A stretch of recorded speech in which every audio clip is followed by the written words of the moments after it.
আমার প্রিয় ছাত্র ছাত্রীরা, আজকাল পড়ার বিষয়বস্তু হচ্ছে ইউনিমলিকুলার নিউক্লিওফিলিক সাবস্টিটিউশন রিয়াকশান, নিউক্লিওফিলিক প্রতিস্থাপন বিক্রিয়া একাণবিক, যাকে সংক্ষেপে SN1 বিক্রিয়া বলা হয়ে থাকে, SN1 রিয়াকশান। এটা আমাদের ক্লাস 12-এর ইউনিট 10-এর অন্তর্গত। তোমরা ভিডিও দেখছো আমার ইউটিউব চ্যানেল সুজিস কেম বায়োটেকে।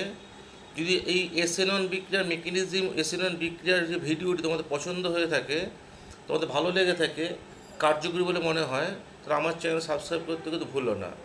তাহলে ইন ফিউচারে যত ভিডিও আসবে তাদের খবর তোমাকে আগে পৌঁছে যাবে। এসো দেখি কাকে বলে SN1 রিয়াকশান, তার বৈশিষ্ট্যগুলি কী কী দেখি। বলছে the reaction is follows SN1 mechanism আর কল্ড SN1 রিয়াকশান। বাংলায় বললে যে সমস্ত বিক্রিয়া SN1 ক্রিয়া কৌশল মেনে চলে তাদের SN1 বিক্রিয়া বলে। SN1 বিক্রিয়া occurs in 2 step.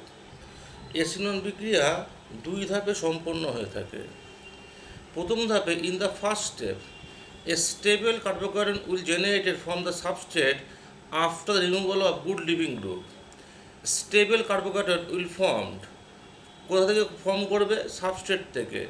Key removal হবে? গুড লিভিং গ্রুপ রিমুভাল হবে। বিক্রিয়ার প্রথম ধাপে কী হয়, যে বিকারক নেওয়া হয়েছে সে বিকারক থেকে গুড লিভিং গ্রুপ বেরিয়ে যায়। এই গুড লিভিং গ্রুপ বেরিয়ে গিয়ে কী তৈরি করে? কার্বোকার্বন তৈরি করে। জেনারেলি কার্বোকার্বনটা কী হতে হয়? স্থায়ী হতে হয়, স্টেবল হতে হয়, তাহলে কিন্তু বিক্রিয়াটা হবে। এই first step, this first step is very slow in nature, খুব আস্তে আস্তে হয়, এবং এই the reaction rate is determined from this step. For this reaction, this step is known as rate determining step. এই প্রথম ধাপ বিক্রিয়াটি খুব ধীরে সম্পন্ন হয়, ভেরি স্লো ইন নেচার। এই প্রথম ধাপ বিক্রিয়া থেকে বিক্রিয়া হার নির্ণয় করা যায়। যদি বিক্রিয়া হার নির্ণয় করা যায় তাই একে বলে হার নির্ধারক ধাপ বলে, তার ইংলিশ স্টেপ হচ্ছে রেট ডিটারমিনিং স্টেপ। তাহলে দেখো, এই বিকারক থেকে গুড লিভিং গ্রুপ বেরিয়ে গিয়ে কার্বোকার্বন সৃষ্টি হয়েছে। এই যে অ্যারোতেও কি লেখা যেতে পারে? এই RDS লেখা যেতে পারে। RDS ফুল ফর্ম কি? Rate determining step. মনে রাখবে, বিকারক থেকে কার্বোকার্বন তৈরি হওয়ার স্টেপটাই হচ্ছে স্লো স্টেপ এবং রেট ডিটারমিনিং স্টেপ। বিক্রিয়ার হার এই স্টেপও ডিপেন্ড করে। Next, in second step, the nucleophile may be an anion or neutral molecule donates a pair of electron to carbocation to form a substituted product through the formation of a covalent bond. Second স্টেপে কী হয়? দ্বিতীয় ধাপে কী হয়? Nucleophile, যেটা অণু হতে পারে, ion হতে পারে, একজোড়া ইলেকট্রন কার্বোকার্বনকে দান করে কি তৈরি করে? সমযোজী বন্ধন তৈরি করে। কি তৈরি করে? প্রতিস্থাপিত যৌগ তৈরি করে। এখানে reaction rate proportional to substrate হয়। Reaction rate proportional to alkyl halide হয়। Reaction rate is equal to K into alkyl halide হয়। বিক্রিয়া হার সমান K into alkyl halide, proportional to K into বিকারকটা alkyl halide, K into alkyl halide লেখা হয়েছে। Special comments হচ্ছে solvolysis reaction in a SN1 reaction where solvent acts as a nucleophile. যদি SN1 বিক্রিয়ায় সলভেন্ট, দ্রাবক, নিউক্লিওফাইলের আচরণ করে তখন তাকে বলা হয় সলভোলিসিস রিয়াকশান। যে SN1 বিক্রিয়ায় দ্রাবক নিউক্লিওফাইলের আচরণ করে তাকেই বলা হয় সলভোলিসিস রিয়াকশান বলা হয়। এক্সাম্পল, SN1 বিক্রিয়া এক্সাম্পল হচ্ছে when tert butyl bromide reacts with aqueous Kewis solution, then tert butyl alcohol will form. This reaction is an example of hydrolysis reaction and follows SN1 mechanism. বিক্রিয়াটা হচ্ছে CH3CBr plus KOH, arrow দিয়ে product হচ্ছে CH3OH KBr। এখানে CH3CBr substrate, KOH থেকে তৈরি হয় HO minus anion তৈরি হয়। সে HO মাইনাসটা নিউক্লিওফাইলের আচরণ করে। প্রোডাক্ট হচ্ছে CH3COH, আর এখানে living group Br minus bromide বেরিয়ে আসে।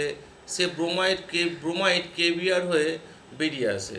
এখানে রিয়াকশান রেটটা হয় রিয়াকশানের সময় কে ইন্টু বিকারক, বিকারকটাকে এখানে সিএসসি হোল থ্রি সিবিআর, তা K into first bracket third bracket দিয়ে সিএসসি হোল থ্রি সিবিআর, একটি বিকার অংশগ্রহণ করেছে, তাই SN1 বিক্রিয়া।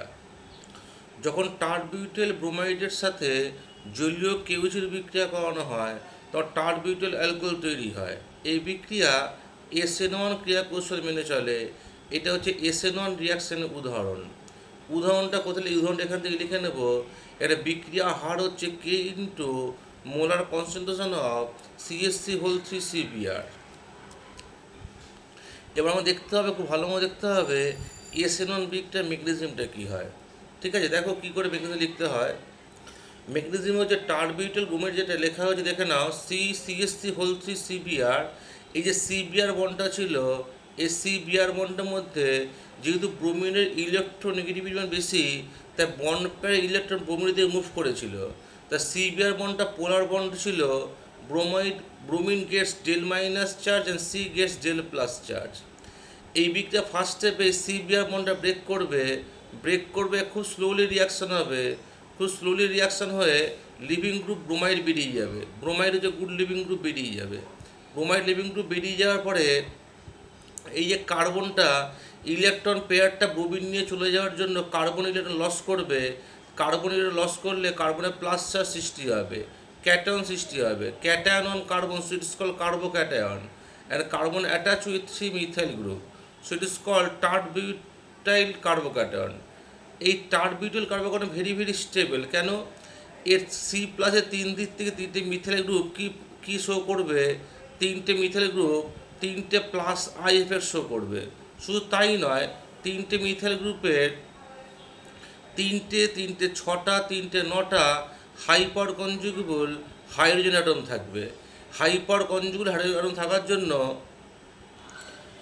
3টে প্লাস আই এফেক্ট ও 9খানা হাইপার কনজুগেবল এই অ্যাটম থাকার জন্য দিস টার্ট বিউটাইল কার্বোক্যাটায়ন, এই টার্ট বিউটাইল কার্বোক্যাটায়ন মারাত্মক স্টেবল হয়। মনে রাখবে, টার্ট বিউটাইল ব্রোমাইড থেকে টার্ট বিউটাইল কার্বোক্যাটায়ন ফর্মেশনটা খুব স্লো হয়। এই স্টেপের উপরই রিয়াকশান রেট ডিপেন্ডস করে, রিয়াকশানের ডিটারমিন করা যায়। So this step is known as rate determining step. Second স্টেপে কী হয়, সেকেন্ড স্টেপে টার্ট বিউটাইল কার্বোক্যাটায়নকে এই সি প্লাস কার্বনকে অ্যাটাক করে নিউক্লিওফাইল। এখানে কেউইচ ছিল, কেউইচ থেকে হাইড্রোক্সিল আয়নটা আসবে, HO minus, electron pair donate করবে, কাকে ডোনেট করবে, সি প্লাস ডোনেট করবে।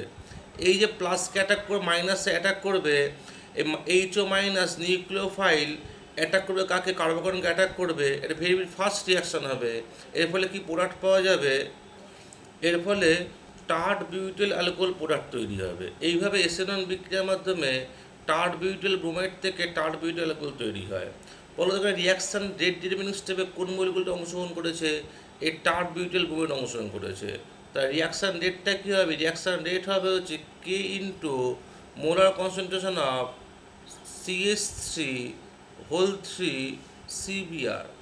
এর আগেও দেখানো হয়েছে এই বিক্রিয়া রিয়াকশন রেট কী হবে, কে ইন্টু থার্ড ব্র্যাকেট দিয়ে CH3 হোল 3 CBr। এই হচ্ছে SN1 বিক্রিয়া ক্রিয়া কৌশল। এখানে বাই প্রোডাক্ট তৈরি হয়, কে উইচ থেকে এইচও মাইনাস তো নিউক্লিওফাইল কাজ করেছে, সিস্টেমে কে প্লাস আয়ন থাকে, ক্যাটায়ন থাকে, এই লিভিং গ্রুপ বিআর মাইনাস আর কে প্লাস জুড়ে গিয়ে কি তৈরি করে, কে বিআর সল্ট হয়ে বেরিয়ে আসে। এই হচ্ছে SN1 বিক্রিয়া মেকানিজম ভালো মতো পড়বে। যেখানে প্রথম ধাপটা হচ্ছে RDS, যেখানে নিউক্লিওফাইল, যেখানে সাবস্ট্রেট মলিকুল থেকে লিভিং গ্রুপ, এখানে ব্রোমাইড লিভিং গ্রুপ বেরিয়ে গিয়ে কার্বোক্যাটায়ন তৈরি করবে। এই কার্বোক্যাটায়ন অবশ্যই স্টেবল হতে হবে। এখানে টার্ট বিউটাইল কার্বোক্যাটায়ন দুটো ভাগে স্টেবল হয়, প্লাস আই এফেক্ট দিয়ে স্টেবল হয়, হাইপার কনজুগেবল এইচ অ্যাটম দিয়ে স্টেবল হয়। দ্বিতীয় ধাপে এই কার্বোক্যাটায়নের সাথে নিউক্লিওফাইল খুব ফাস্টে বিক্রিয়া করে সাবস্টিটিউট প্রোডাক্ট তৈরি করে। এই হচ্ছে SN1 বিক্রিয়া মেকানিজম, ভালো মতো দেখবে। দেখা গেছে যে stability of carbocation intermediate decrease in the order. সবচেয়ে স্টেবল 3 ডিগ্রি কার্বোক্যাটায়ন, তারপর 2 ডিগ্রি, তারপর 1 ডিগ্রি, তারপর CH3 প্লাস কার্বোক্যাটায়ন। দেখো 4টে এক্সাম্পল দেওয়া হচ্ছে। CH3, 3টে CH3 আছে, এটা 3 ডিগ্রি কার্বোক্যাটায়ন। এখানে 3টে প্লাস আই এফেক্ট আছে, 9খানা হাইপার কনজুগেবল এইচ অ্যাটম আছে। 9খানা কী করে, এই সি প্লাস কার্বনে পড়ে যে কার্বন আছে, এই কার্বনে এইচকেই বলা হয় হাইপার কনজুগেবল এইচ। তো সি প্লাস কার্বনের পরে এই কার্বনের 3টে এইচ আছে, এদিকে 3টে, এদিকে 9টা এইচ আছে, তাই এই carbon 9টা hyperconjugable H atom আছে। মনে রাখবে যত প্লাস আই এফেক্ট বেশি থাকবে এবং হাইপার কনজুগেবল এইচ অ্যাটম বেশি থাকবে তত কার্বন বেশি স্টেবল হবে। এবার দেখো 2D কার্বোকার্বন সি, দুটো সিএস একটা এইচ আছে, এখানে একটা মিথাইল এবং দুটো মিথাইল, দুটো প্লাস এফেক্ট আছে, আর 6খানা হাইপার কনজুগেবল এইচ অ্যাটম আছে। তাই প্লাস এফেক্টটা কমে গেছে, হাইপার কনজুগেবল এইচ অ্যাটম কমে গেছে, তাই 3 ডিগ্রি কার্বোকার্বন থেকে 2 ডিগ্রি কার্বন লেস স্টেবল হয়েছে, তাই লেখা আছে 3 ডিগ্রি 2 ডিগ্রি লেস স্টেবল। তারপরে ইথাইল কার্বোকার্বন সিএসসি সিএস2 প্লাস, এখানে একটা মিথাইলে একটা প্লাস এফেক্ট আছে এবং 3খানা হাইপার কনজুগেবল এইচ অ্যাটম আছে, তাহলে এটা লেস স্টেবল। সবচেয়ে বেশি স্টেবল কোনটা? 3 ডিগ্রি, তার থেকে বেশি স্টেবল কম 2 ডিগ্রি, সবচেয়ে কম স্টেবল কোনটা? 1 ডিগ্রি। 3 ডিগ্রি থেকে 2 ডিগ্রি কম, তারপরে কম হচ্ছে 1 ডিগ্রি কার্বোকার্বন। সবচেয়ে স্টেবল মিথাইল কার্বোকার্বন, কেন? এখানে কোনো প্লাস আই এফেক্ট নেই, এখানে হাইপার কনজুগেবল এইচ অ্যাটম নেই। তাহলে এই 4টে কার্বোকার্বনের মধ্যে সবচেয়ে ভালো কোন কম্পাউন্ড ভালো বিক্রিয়া করবে? এই 3 ডিগ্রি কার্বোকার্বন যেখান থেকে আসবে, কোথা থেকে আসবে? 3 ডিগ্রি অ্যালকিল হ্যালাইডস থেকে আসবে। সবচেয়ে ভালো কে বিক্রিয়া করবে? 3 ডিগ্রি অ্যালকিল হ্যালাইডস। তারপরে কি বিক্রিয়া করবে? 2 ডিগ্রি কার্বোকার্বন। 2 ডিগ্রি কার্বন কোথা থেকে আসবে? 2 ডিগ্রি অ্যালকিল হ্যালাইডস থেকে আসবে। তার থেকে কম বিক্রিয়া করবে 2 ডিগ্রি অ্যালকিল হ্যালাইডস, তার থেকে কম বিক্রিয়া করবে 1 ডিগ্রি অ্যালকিল হ্যালাইডস, সবচেয়ে কম বিক্রিয়া করবে মিথাইল হ্যালাইডস। তাহলে মনে রাখবে যে হ্যালাইড কম্পাউন্ড, যে কম্পাউন্ডে যত স্টেবল কার্বোকার্বন তৈরি হবে সেই কম্পাউন্ড তত বেশি এসএন1 বিক্রিয়া রেসপন্স করবে। যেহেতু 3 ডিগ্রি অ্যালকিল হ্যালাইড সবচেয়ে স্টেবল কার্বোকার্বন তৈরি করবে, 3 ডিগ্রি অ্যালকিল সবচেয়ে স্টেবল কার্বোকার্বন তৈরি করবে, স্টেবল কার্বোকার্বন ফর্ম করবে, তাই 3 ডিগ্রি অ্যালকিল হ্যালাইড সবচেয়ে তোমার কী ভালো বিক্রিয়া দেবে? এসএন1 বিক্রিয়া ভালো দেবে। দেখা গেছে যে পোলার প্রোটিক সলভেন্ট যেমন H2O, মিথানল, ইথানল, এরা খুব ভালো এসএন1 বিক্রিয়া ফেভার করে। কেন ফেভার করে? এই polar protic solvent can stabilise the carbocation intermediate and decrease the required activation energy of the SN1 reaction. এই সলভেন্টগুলো, এই দ্রাবকগুলো কার্বোকার্বন ইন্টারমিডিয়েটকে স্টেবল করে বিক্রিয়ার সক্রিয় কোনো শক্তিমান কমিয়ে দেয়। পোলার প্রোটিক দ্রাবক যেমন জল, মিথানল, ইথানলে এসএন1 বিক্রিয়া খুব ভালো হয়। কেন? ওই দ্রাবকগুলিতে কার্বোকার্বন ইন্টারমিডিয়েট স্থায়ী হয়। স্থায়ী হওয়ার জন্য বিক্রিয়ার সক্রিয়করণ শক্তিমান কমে যায়, তাই ওই দ্রাবকগুলিতে এসএন1 বিক্রিয়া খুব ভালো হয়। এই রিয়াকশান রেট সমান K ইন্টু অ্যালকিল হ্যালাইড হয় এবং দেখা গেছে যে the nucleophile does not participate in the RDS of a reaction, so rate of SN1 reaction are unaffected both the nature and concentration of the nucleophile. যেহেতু SN1 বিক্রিয়া reaction রেটে শুধুমাত্র alkyl হ্যালাইডে যে কে নেই, নিউক্লিওফাইল টার্মটা নেই, তাই SN1 বিক্রিয়া rate কার উপর ডিপেন্ড করে না, নিউক্লিওফাইলের গাঢ়ত্ব, নিউক্লিওফাইলের নিউক্লিওফিলিসিটির উপর ডিপেন্ড করে না। যেহেতু SN1 বিক্রিয়ার হার নির্ধারক ধাপে শুধুমাত্র বিকারকটাই থাকে, অ্যালকিল হ্যালাইড থাকে, নিউক্লিওফাইল পথটি থাকে না, তাই নিউক্লিওফাইলের গাঢ়ত্ব, নিউক্লিওফাইলের নিউক্লিওফিলিসিটির ওপর SN1 বিক্রিয়া হার নির্ভর করে না। মনে রাখবে SN1 বিক্রিয়া হার নির্ভর করে শুধুমাত্র অ্যালকিল হ্যালাইডের কনসেন্ট্রেশনের উপরে, কারোর উপর ডিপেন্ড করে না, নিউক্লিওফাইলের কোনো ক্যারেক্টারের উপরে SN1 রিয়াকশনের রেট ডিপেন্ড করে না। নেক্সট টপিক হচ্ছে the rate of SN1 reaction. The rate of SN1 reaction is influenced by the nature of living group, because in this reaction exclusion of the living group from the substrate occurs in the rate determining step. যেহেতু SN1 বিক্রিয়া কী হয়, যে বিকারকটা থাকে, সেই বিকারক থেকে living group বেরিয়ে যায়, বিকারক থেকে লিভিং গ্রুপ বেরিয়ে কী তৈরি করে? কার্বোকার্বন তৈরি করে। মনে রাখবে বিকারক থেকে লিভিং গ্রুপ এলিমিনেট করে যাচ্ছে, সেটা কোন স্টেপে হচ্ছে? রেট ডিটারমিনিং স্টেপে হচ্ছে। তো লিভিং গ্রুপের এবিলিটি, লিভিং গ্রুপ কত সহজে বেরিয়ে যাচ্ছে তার উপর ডিপেন্ড করে SN1 রিয়াকশানের রেট ডিপেন্ডস করছে। তাই বিজ্ঞানী বলছে SN1 বিক্রিয়ার হার কার উপর নির্ভর করে? লিভিং গ্রুপের এবিলিটি, লিভিং গ্রুপ কত সহজে বেরিয়ে যাবে তার উপর নির্ভর করে। তোমাদের কয়েকটা লিভিং গ্রুপের এবিলিটি সবচেয়ে সিরিজ দেওয়া হচ্ছে, দেখার চেষ্টা করো সবচেয়ে ভালো লিভিং গ্রুপের I-, তারপরে বিআর মাইনাস, তারপরে সিএল মাইনাস, এইগুলো লিভিং গ্রুপ এবিলিটি দেখানো হয়েছে। ঠিক আছে, মনে রাখবে লিভিং গ্রুপ যদি ভালো হয় তাহলে এসএন1 রিয়াকশনের বেরিয়ে যায়। আর লিভিং গ্রুপ যে লিভ করতে পারবে এর ক্ষমতাকে বলা হয় নিউক্লিয় ফুগাসিটি বলা হয়। কি বলা হয়? ফুগাসিটি বলা হয়। এই ছিল আমার এসএন1 বিক্রিয়ার আমার ভিডিও। আমি নেক্সট একটা এক্সাম্পল দেব এসএন1 রিয়াকশানের, যেখানে বোঝা যাবে যে কোন কম্পাউন্ডে একটা 3-4টে কম্পাউন্ডের একটা সিরিজ দেব, যেখানে এসএন1 বিক্রিয়ার রেট তোমাকে একটা তুলনামূলক বিচার করতে হবে। প্রশ্নটি হলো compare the SN1 reaction the following compound CH3 CBr, H2C double bond CH single bond CH2Br আর PH3Br। তিনটে কম্পাউন্ড দেওয়া হয়েছে। এই তিনটে কম্পাউন্ডের এসএন1 রিয়াকশন রেট নিয়ে আলোচনা করতে হবে। মনে রাখবো যখনই এসএন1 বিক্রিয়া দেবে তোমাকে, তখন তোমাকে কী করতে হবে, লিভিং গ্রুপ, এখানে ব্রোমাইড লিভিং গ্রুপ বেরিয়ে যাবে। লিভিং গ্রুপ রিলিমেট করে যে কার্বোকার্বন তৈরি হবে, সেই কার্বোকার্বনের স্টেবিলিটি আলোচনা করতে হবে। যে যে যে কম্পাউন্ড যত স্টেবল কার্বোকার্বন তৈরি হবে, সেই কম্পাউন্ড তত বেশি এসএন1 রিয়াকশন করবে। আমরা তিনটে কম্পাউন্ড, তিনটে কার্বোকার্বন তৈরি করব। যে কার্বন বেশি স্টেবল সেই কম্পাউন্ড ভালো এসএন1 বিক্রিয়া দেবে। দেখা যায় তিনটে কম্পাউন্ড দিয়ে কী কার্বোকার্বন সৃষ্টি হয়। ফার্স্ট টার্বিউটিল ব্রোমাইড থেকে কার্বোকার্বনটা হচ্ছে টার্বিউটিল কার্বোকার্বন তৈরি হয়েছে, যেখানে 3 থেকে 3টে মিথাইলের 3টে প্লাস আই এফেক্ট ও 9টা হাইপার কনজুগেবল এইচ অ্যাটমকে স্টেবল করে তুলেছে। সেকেন্ড কম্পাউন্ড অ্যালাইল ব্রোমাইড থেকে অ্যালাইল কার্বোকার্বন তৈরি হয়েছে, H2C double bond CH single bond CH2 এই সিতে প্লাস। রেজোনেন্স প্রক্রিয়া হওয়ার জন্য অ্যালাইল কার্বোকার্বনের দুটো ক্যানোনিক্যাল স্ট্রাকচার তৈরি হয়েছে এবং 4টা ডিলোকলাইজ হয়েছে। ডিলোকলাইজ হওয়ার জন্য এই অ্যালাইল কার্বোকার্বন ভেরি স্টেবল হয়েছে। থার্ড কম্পাউন্ডটি তৈরি হচ্ছে বেনজাইল ব্রোমাইড ছিল, সেখানে তৈরি হচ্ছে বেনজাইল কার্বোকার্বন তৈরি হয়েছে।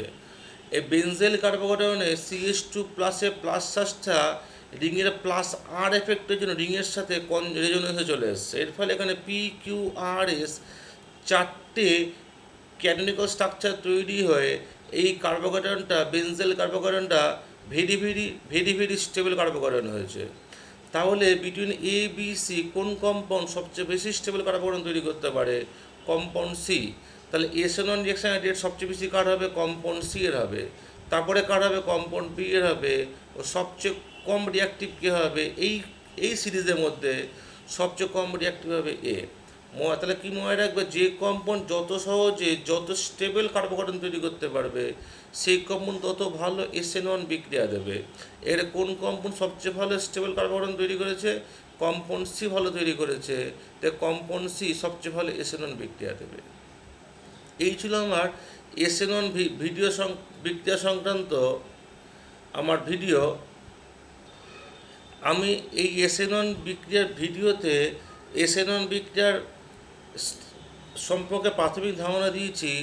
আমার নেক্সট ভিডিওতে এসএন1 বিক্রিয়া বিভিন্ন এক্সাম্পল থাকবে যা নিট পরীক্ষা ও জেইই মেইন পরীক্ষা এসেছে। তোমরা ভিডিওটি দেখলে আমার ইউটিউব চ্যানেল সুইস ক্যাম্পাসটাকে দেখলে, যদি তোমাদের ভিডিওটি পছন্দ লেগে থাকে, কাজের মনে হয়, তাহলে আমার চ্যানেল সুইস ক্যাম্পাসটাকে অবশ্যই সাবস্ক্রাইব করবে। আমার চ্যানেল সুইস ক্যাম্পাসটাকে এসএন1 বিক্রিয়ার এই ভিডিও দেখার জন্য তোমাদের ধন্যবাদ।